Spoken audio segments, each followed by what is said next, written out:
آج مولوی کا آواز بیکار کیوں ہے؟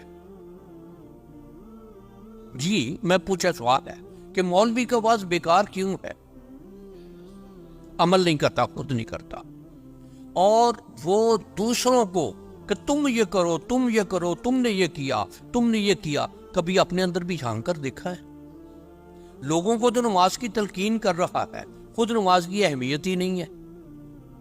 اور دین اسلام جو ہے وہ امپوزڈ نہیں ہے، وہ انقلاب ہے مزاج کے تبدیل ہونے کا، کہ وہی لوگ جو بتوں کو پوج رہے تھے، بتوں کے سامنے سجدے کر رہے تھے، جب حاضر بارگاہ ہو گئے تو پھر سب سے بڑی مخالفت ان کی یہ دل کا، قلب کا، محیت کا تبدیل ہونا۔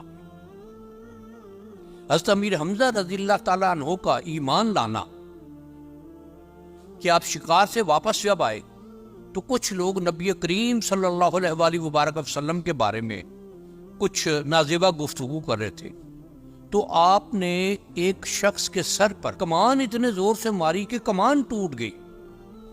اس کے سر کا کیا حال ہوگا؟ اور جب آ کے نبی کریم صلی اللہ علیہ وآلہ وبارک وسلم کو یہ بات بتائی کہ فلاں شخص اس طرح بات کر رہا تھا تو میں نے اس کے سر پر کمان ماری اور کمان ٹوٹ گئی، تو آپ نے ارشاد فرمایا کہ اے میرے چچا، اگر آپ اس کے بجائے مسلمان ہو جاتے، یہ خبر دیتے کہ میں نے کلمہ پڑھ لیا ہے، میں اللہ کی وحدانیت پر ایمان لیا، تو مجھے زیادہ خوشی ہوتی۔ اور اسی وقت حضرت امیر حمزہ رضی اللہ تعالیٰ عنہ نے کلمہ پڑھا۔ یہ چیزیں جو ہیں، دیکھیے، یہ ہمارے ہاں، میں نے جو پہلے بات گزارش کی ہے کہ واز کیوں نہیں کسی پر اثر کرتا، اس لیے کہ ہم چاہتے ہیں کہ منٹوں میں تبدیل ہو جائے۔ منٹوں میں تو وہ نگاہ کرم آ جائے تو منٹوں میں بھی تبدیل ہو سکتی ہے، لیکن معاشرے کو تبدیل کرنا، معاشرے کا درست ہونا، معاشرہ افراد کے مجموعے کا نام ہے۔ فرد کسی معاشرے میں، آپ یہ کہیں کہ جی 100% سے نیک ہوں تو نہیں ہوں گے، 100% بد بھی نہیں ہوں گے کسی معاشرے میں، جہاں اکثریت ایسے لوگوں کی ہوگی جو اچھے ہیں، جو نیک ہیں، وہ معاشرہ اچھا ہوگا۔ جہاں اکثریت بد کرداروں کی ہے، بد عملوں کی ہے، بد خیالوں کی ہے، بدتنیت لوگوں کی ہے، وہ معاشرہ برا ہوگا۔ اب ایک شے دیکھیے، معاشرت کے حوالے سے اگر ہم اپنے ہاں معاشرے کو دیکھتے ہیں، کیا ہم دین کے احکامات پر عمل کر رہے ہیں؟ کیا سویڈن میں آج بھی عمر لا کی بات آتی ہے یا نہیں؟ کیا عمر لا پر وہ عمل کرتے ہیں یا نہیں؟ اور حضرت عمر فاروق رضی اللہ تعالیٰ عنہ کے دور میں یہ رومی سلطنت کا ہرکار آیا، مدینہ منورہ پہنچا، اس نے لوگوں سے پوچھا کہ تمہارا بادشاہ کہاں ہے؟ سب نے کہا کہ بادشاہ کون ہوتا ہے؟ ہمارا بادشاہ کوئی نہیں ہے۔ کہ پھر تمہارا حاکم کون ہے؟ ہمارا حاکم بھی کوئی نہیں ہے۔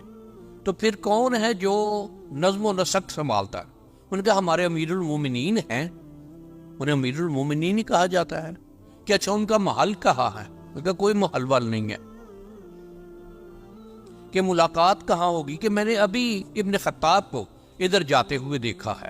وہ پوچھتے پوچھتے چلتے چلتے شہر سے باہر نکل آیا، تھوڑا آگے چلا تو دیکھا کہ ایک شخص ریت پر اپنے درے کا تکیہ بنائے سو رہا، اور جو الفاظ ہیں اس کے کہ پسینہ اس کی پیشانی سے اور جسم سے بہ کر ریت میں جذب ہو رہا ہے۔ تو اس نے ایک فکرہ کہا، عدلتا امنتا فنمتا، 3 الفاظ کہے اس نے۔ عدلتا، تو نے انصاف کیا، امنتا، تو امن میں ہے، فنمتا، تو مزے سے سویا ہوا۔ کیا اسی شے کا فقدان ہمارے جو مسلمانوں کے ممالک ہیں ان میں ہے یا نہیں؟ اور اس کے مقابل آپ مسلمانوں کے ممالک کے مقابل دیکھیں اگر، تو سیکنڈ ورلڈ وار میں چرچل سے جب یہ کہا گیا کہ فوجوں نقصان اٹھا رہی ہیں، شکست کا خطرہ ہے، تو اس نے پوچھا کہ کیا ہماری عدالتیں کام کر رہی ہیں؟ اس نے کہا عدالتیں کام کر رہی ہیں۔ اس نے کہا پھر کوئی فکر نہیں ہے،